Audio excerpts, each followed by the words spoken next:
दोस्तों, आज की कहानी बहुत ही ज्ञानवर्धक होने वाली है। आपसे निवेदन है कि वीडियो को अंत तक जरूर देखें। एक बार की बात है, एक गांव में एक आदमी रहता था। वह आदमी अकेला ही अपनी छोटी सी झोपड़ी में रहता था। वो आदमी बहुत ही ज्यादा आलसी था। वो कोई काम नहीं करता था।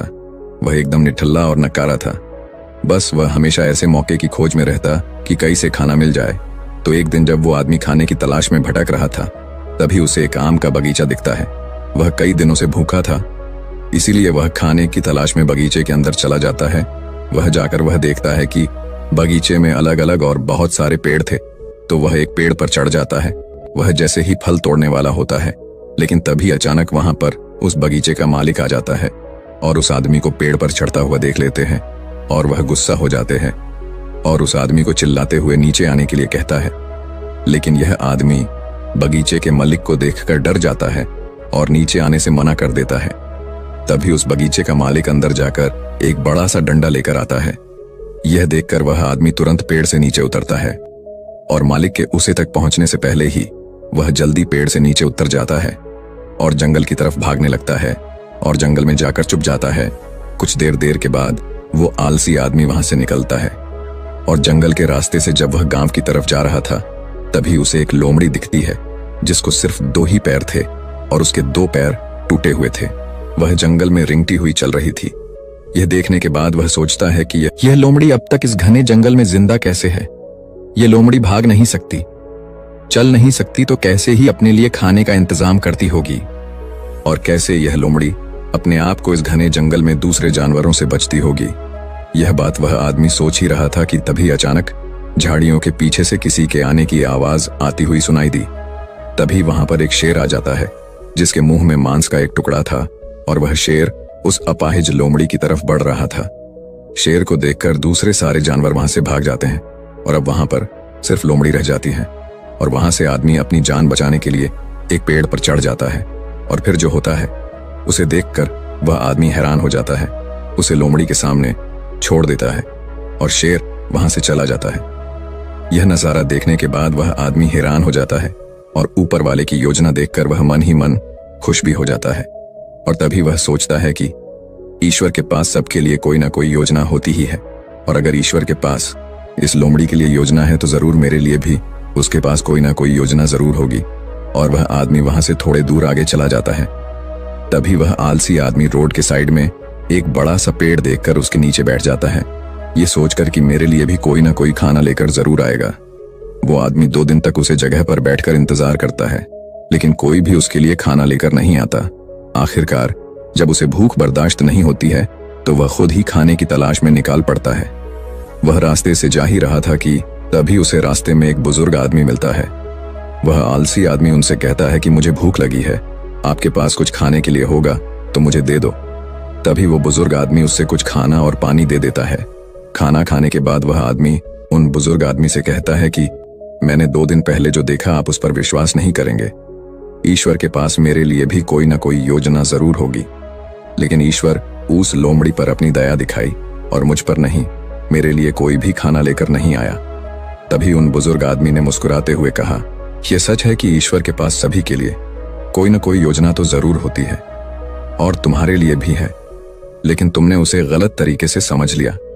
वह तुम्हें लोमड़ी नहीं बल्कि वो तुम्हें उस शेर की तरह बनाना चाहता था। दोस्तों, इस कहानी से हमें यह सीख मिलती है कि अगर हमारे जीवन को ध्यान से देखें तो हमें यह पता चलेगा कि जिंदगी सबक से भरी पड़ी है और हर एक पल का एक दीप मतलब होता है। और सोचा कि वह लोमड़ी सिर्फ बैठी हुई है और वह सिर्फ इंतजार कर रही है कि कब उसके साथ अच्छी चीज होगी, लेकिन वह आदमी यह भूल गया था कि वह लोमड़ी मजबूर थी। लेकिन हम उस लोमड़ी की तरह मजबूर और लाचारी नहीं, ऊपर वाले ने क्षमता दी है अपना काम करने की, बिल्कुल उस शेर की तरह। हमारे पास भी खुद की ताकत और क्षमता है हमारी हालत को बदलने की, लेकिन उसके लिए आपको प्रयास करने पड़ेंगे, तभी आप उस शेर की तरह बन पाएंगे। एक बार की बात है, एक राज्य में एक राजा था। उसका एक वफादार मंत्री था। राजा का मंत्री बहुत बुद्धिमान था। वह अक्सर कहा करता था कि जो भी होता है अच्छे के लिए होता है। एक बार राजा अपने सिंहासन पर बैठा था, मंत्री भी उसके बगल में ही बैठा था। अचानक मंत्री की तलवार राजा के पैर पर गिर गई और उसके पैर की एक उंगली कट गई। तभी मंत्री ने कहा, महाराज, जो भी होता है अच्छे के लिए होता है। राजा यह सुनकर बहुत गुस्सा हुआ। उसने मंत्री से पूछा कि मेरी उंगली कट गई और तुम कह रहे हो कि यह अच्छे के लिए हुआ है, इसमें अच्छा क्या है? राजा गुस्सा हो गया और मंत्री को जेल में कैद करने का आदेश दे दिया। मंत्री को इस बात का कोई दुख नहीं हुआ और वह जेल जाते समय उसने राजा से फिर से कहा, जो भी होता है अच्छे के लिए होता है। राजा यह सुनकर हैरान हो गया। उसने सोचा कि यह कितना अजीब व्यक्ति है। वह जेल जा रहा है और कह रहा है कि जो भी होता है अच्छे के लिए होता है। इस घटना को अब 3 महीने बीत गए थे। एक दिन राजा अपने सैनिकों के साथ घोड़ों पर सवार होकर शिकार के लिए गए। वे सभी एक घने जंगल के अंदर चले गए। राजा एक हिरण का पीछा करते हुए घने जंगल में और आगे निकल गया और अपने सैनिकों से अलग हो गया। हालांकि वह हिरण को पकड़ नहीं सका, लेकिन वह अपना रास्ता खो चुका था और घने जंगल में खो गया। जब राजा को यह एहसास हुआ कि वह बहुत दूर आ चुका है और वह जंगल से बाहर निकलने का रास्ता ढूंढने लगा, अचानक राजा को उस जंगल में रहने वाले आदिवासियों के एक समूह ने घेर लिया। उन आदिवासियों का कबीला ना तो राजा के राज्य में था और ना ही वे राजा को पहचानते थे। इसलिए उन्होंने राजा को पकड़ लिया और अपने कबीले में ले गए। वे आदिवासी एक ऐसे इंसान की तलाश में थे जिसे वह मारकर अपने देवता को खुश करने के लिए बलि दे सके। राजा उनसे उसे छोड़ देने की विनती कर रहा था, लेकिन उन आदिवासियों को राजा की भाषा समझ में नहीं आई। उन्होंने खुशी में ढोल बजाना शुरू कर दिया। उन्होंने राजा को अपने कबीले में ले आए, उसे नए कपड़े पहनाए, उसके गले में फूलों की माला डाली गई और उसे बलि के लिए तैयार किया। ठीक उसी समय जब वह राजा को मारने वाले थे, कबीले के मुखिया ने देखा कि राजा के पैर की एक उंगली कटी हुई है। यह देखकर उसने सभी ढोल बजाने वालों को आदेश दिया और राजा की बलि देने से रोक दिया और कहा, इस मनुष्य की बलि नहीं दी जा सकती क्योंकि यह अधूरा है, और यदि अधूरे मनुष्य की बलि दी जाती है तो देवता खुश होने की जगह गुस्सा हो जाएंगे। इसलिए उन्होंने राजा को छोड़ने का निर्णय ले लिया। राजा खुशी खुशी जंगल से अपने महल में लौट आया। वापस आकर उसने सोचा कि यदि मेरे पैर की एक अंगुली कटी नहीं होती तो वे आदिवासी आज मुझे मार देते। इसका मतलब मंत्री सही था, जो भी हुआ अच्छे के लिए हुआ। राजा ने सिपाहियों को तुरंत आदेश दिया कि मंत्री को जेल से बाहर निकालो। उसने मंत्री को उसका मंत्री पद वापस दे दिया और मंत्री से पूछा, मुझे बताओ कि उस दिन मेरी उंगली कटी थी और यह मेरे भले के लिए हुआ।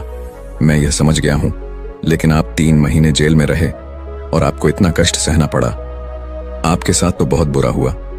मंत्री मुस्कुराया और कहा, महाराज, मैं आपका प्रधानमंत्री था और मैं हमेशा आपके साथ रहता था। यदि मैं जेल में नहीं होता तो उस दिन भी आपके साथ होता। महाराज, आपकी कटी उंगली देखकर उन्होंने आपको छोड़ दिया, लेकिन मेरा शरीर पूर्ण था और यदि मैं आपके साथ होता तो वह मेरी बलि जरूर दे देते। इसलिए अच्छा हुआ कि मैं उस दिन आपके साथ नहीं था और मैं जेल में था। इससे आपकी जान बच गई और मेरी भी जान बच गई। इसलिए मैं हमेशा कहता हूं कि जो भी होता है अच्छा होता है। दोस्तों, अगर हम अपने जीवन में देखें तो पाएंगे कि हमारे जीवन में भी कई बार ऐसा समय आता है जब हमें लगता है कि हमारे साथ बहुत बुरा हो रहा है या ऐसा नहीं होना चाहिए था। लेकिन कुछ समय के बाद अगर हम पीछे मुड़कर देखते हैं तो हमें लगता है कि उस समय जो भी हुआ वह अच्छे के लिए हुआ। दरअसल हम प्रत्येक घटना को अपनी बुद्धि से आंकने का प्रयास करते हैं, लेकिन वास्तव में हमारी बुद्धि भी सीमित होती है। हम अपनी सीमित बुद्धि से किसी घटना के उचित या अनुचित होने का आकलन नहीं कर सकते। पूरा संसार कर्म पर आधारित है। जो अच्छे कर्म करता है उसे सुख मिलता है और जो बुरे कर्म करता है उसे दुख मिलता है। इसलिए अगर आप किसी दुखद दौर से गुजर रहे हैं तो हमेशा याद रखें कि आपके बुरे कर्म कट रहे हैं और प्रकृति आपको आपके बुरे कर्मों का फल देकर हर समय उन्नति की ओर ले जा रही है। यह सृष्टि हमारे दुश्मनों द्वारा नहीं बनाई गई है, इसलिए इस दुनिया में कुछ भी गलत नहीं हो सकता। इसलिए अपने दिमाग से यह ख्याल निकाल दीजिए कि आपके साथ कुछ बुरा हो सकता है, और हमेशा याद रखिए कि कभी कभी जो भी होता है अच्छे के लिए ही होता है। दोस्तों, आपने आज के इस वीडियो से क्या सीखा वह मुझे आप कमेंट में बता सकते हैं। इसी के साथ में उम्मीद है कि आपको आज की वीडियो पसंद आई होगी, तो इस वीडियो को उस इंसान को शेयर करें जिससे ये कहानी सुनने की जरूरत है, और उसी के ठीक बाद चैनल को सब्सक्राइब करें। तो चलिए फिर मिलते हैं ऐसी एक और नई वीडियो में एक नए मैसेज के साथ। तब तक के लिए अपना ख्याल रखें। धन्यवाद और नमो बुद्धाय।